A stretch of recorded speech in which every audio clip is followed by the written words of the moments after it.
বছরের বিবাহিত জীবন, এই যে বিজনেস করি, দুটো বাচ্চা সামলে আমার ফ্যামিলির পেছনে আমি একটা ইউটিউবের চ্যানেলও খুলে ফেলি। তাই নাকি?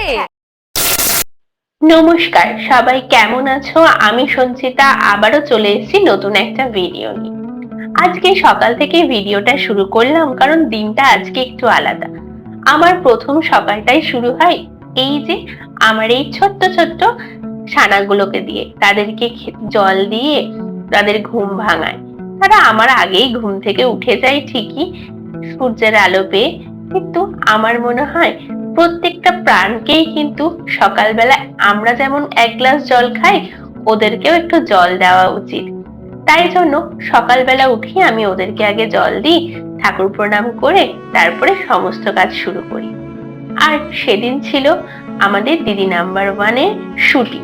হ্যাঁ, ঠিক আগের দিনকেই জি বাংলা থেকে আমাদের ইনভিটেশন করেছিল জি বাংলার দিদি নাম্বার 1-এ খেলার জন্য।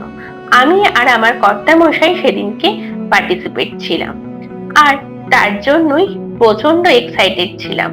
আর সেদিনকে আবার পড়েছিল আমার মেয়েদের পিটি পরীক্ষা, তাই জন্য স্কুল যেতে হবে বাধ্যতামূলক। আর তাদেরই আবদারে আগের দিন বলে দিয়েছিল, মা পিজা বানিয়ে দিও না স্কুলের টিফিনে। সেটা তো বানাতেই হবে, মেয়েরা আবদার করেছে, আর মা হয়ে কি রাখবো না বলো? সেই জন্যই আমি বানিয়ে দিয়েছিলাম সেদিনকে ওটসের পিৎজা, আর সেটাই রেসিপিটা তোমাদের সাথে আজকে শেয়ার করব। প্রথমে বেশ কিছুটা ওটস নিয়ে নিয়েছি। আমি এখানে 6 চামচ মতন ওটস নিয়েছি, সেটাকে মিক্সার গ্রাইন্ডারে গুঁড়ো করে নিয়েছি।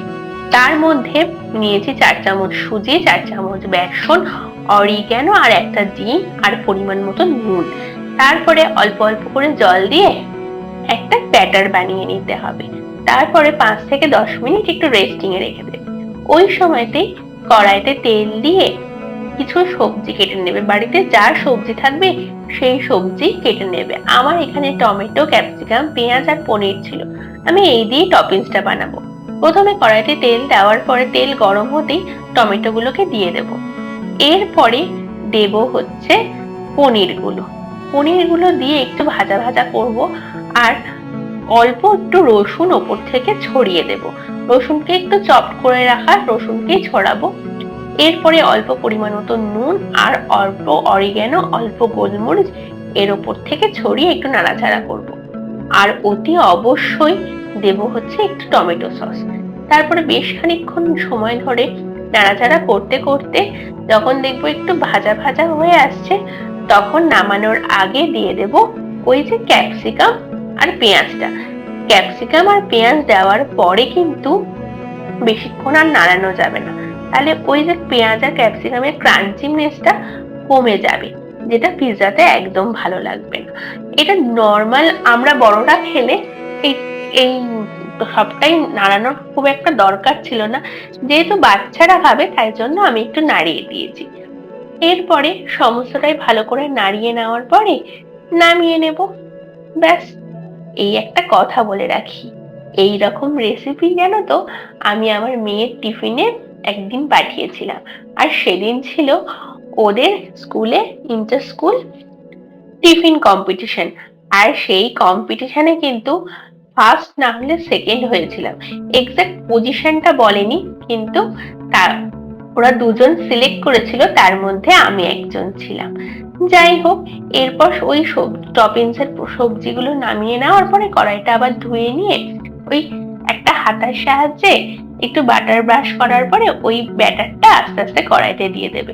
তারপর এপিট ওপিট করে একটু একটু জাস্ট যখন এরকম হয়ে আসবে তখন উপর থেকে একটু সস দিয়ে দেবে, দিয়ে একটু পুরোটা চামচ দিয়ে লাগিয়ে নেওয়ার পরে উপর থেকে দিয়ে দেবে ওই যে পনিরের টপিংস গুলো, সেটা দিয়ে দেবে। দেওয়ার পরে মজারেলা চিজ হোক বা বাড়িতে যে কোনো যে চিজ থাকবে সেই চিজ উপর থেকে দিয়ে দেবে, আর অল্প একটু বিট নুন আর পিৎজা মশলা বা অরিগ্যানো। তারপরে কিছুক্ষণের জন্য মানে 2 থেকে 3 মিনিটের জন্য ঢেকে দেবে। ঢেকে দেওয়ার পরেই 2-3 মিনিট ঘুরে এসে দেখবে তোমাদের কিন্তু এই হেলদি পিৎজা রেডি। এই পিৎজা খেতেও কিন্তু খারাপ না, একবার খেলে কিন্তু বারবার খেতে ইচ্ছে করবে, এই তোমাকে বলে রাখলাম। আমার কর্তামশাইয়েরও কিন্তু এই পিৎজা খুব ভালো লাগে, তাই মাঝে মাঝেই আমি টিফিনে এই পিৎজা বানিয়ে দিই, যেটা খুব সহজেও হয় আর প্রচন্ড হেলদিও হয়, বাইরের পিৎজার থেকে অনেক ভালো। কি বললাম, ঠিক তো? তোমরা কি বলো, আমি কি ঠিক বলেছি? এই যে ঢাকনা খুলতেই কিন্তু পিৎজা আমাদের রেডি, যেটা টিফিনেই বলো বা সন্ধ্যের টিফিনেও হতে পারে বা অফিস টিফিনেও হতে পারে।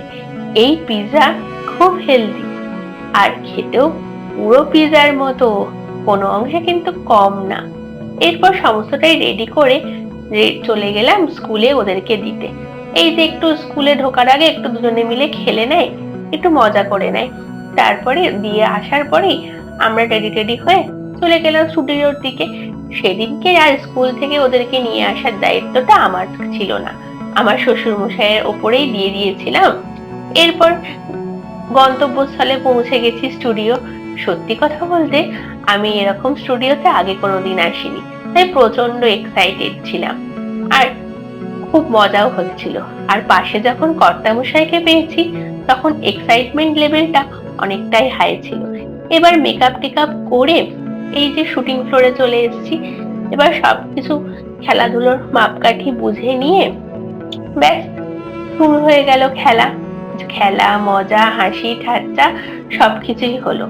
সব শেষে উপরি পাওনা হিসেবে বিজয়ী হলাম আমরা দুজনে, যেটা সত্যি আনএক্সপেক্টেড ছিল, যেটা তোমাদের ভালোবাসা আর আশীর্বাদ ছাড়া আমাদের কাছে অসম্পূর্ণ।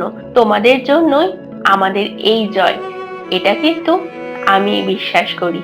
তাই জন্য তোমাদেরকে অসংখ্য ধন্যবাদ। বাড়ি এসে কেক কেটে দিনটা শেষ করলাম। Thank you.